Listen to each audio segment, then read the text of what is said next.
Hey guys, it's me, your friendly neighborhood inspector, Kevin again.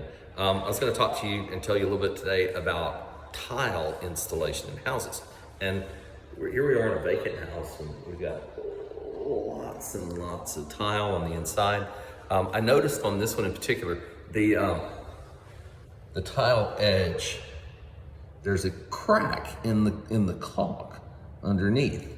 And what's happening is it's really important when tiles installed on houses that have long spans on a concrete slab on ground foundation that you put the baseboard so that the tile can either slide underneath it or that there's a gap and a quarter round. And what happens is the tile expands with heat. If you notice on this one, the tile is set, see it's got the little crack right there? The tile has expanded and slid underneath the baseboard like it's supposed to.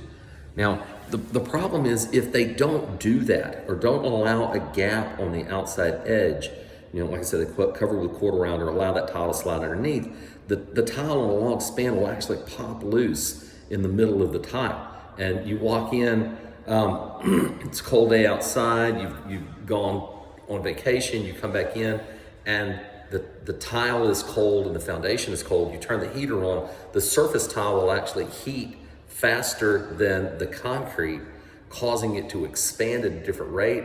And it's got nowhere to go on the outside because it can't push. It'll buckle up and pop loose in the middle and cause damage. So it's kind of important that the tile be properly installed so that it has some play on the outside edge all the way around the perimeter. And like I said, they did this one right.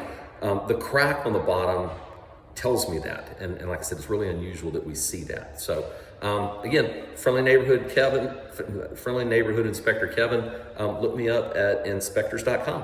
Have a good day.